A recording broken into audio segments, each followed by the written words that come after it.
We had a cabin when I was quite young, and the cabin was beside the water, but to get to the cabin you had to cross a field.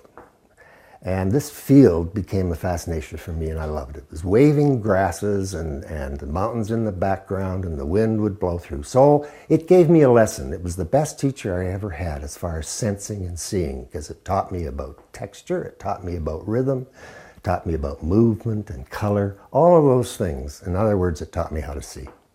I came to Banff while I was studying photography at Brooks Institute of Photography in California.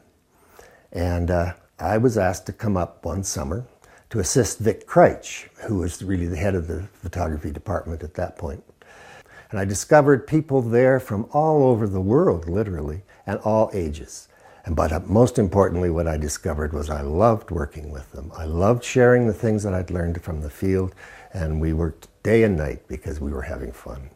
I thought I wanted to be a photographer, but I soon learned that what was more important to me was to help others learn the kind of lessons that I had learned, and to see the kind of joy that they saw, and to see the kind of academic expansion even that they had, and to see the kind of determination and drive that suddenly, by discovering something that they found. That's what turned me on, and that's why I made a commitment to teaching photography, and was no longer really that interested in taking pictures.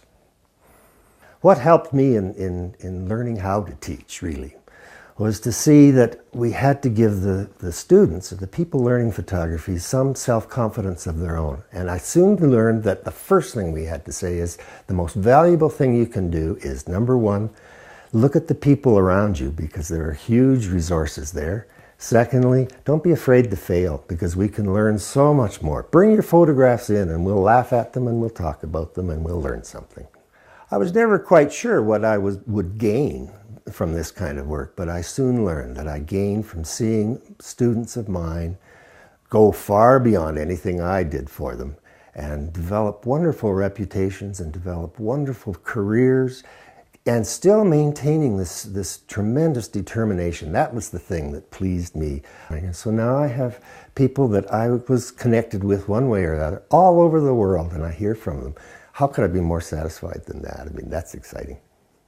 A few years ago, Pat Morrow, who had been a student, arranged a reunion. And to my amazement, past students came from all over, from Chicago, from New York, from Toronto, Vancouver, Seattle, all of these people.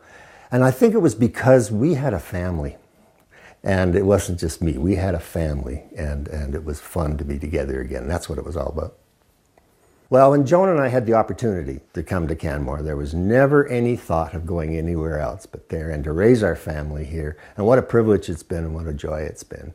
Both of our children are still here, married, and they won't go anywhere either, so this is our home.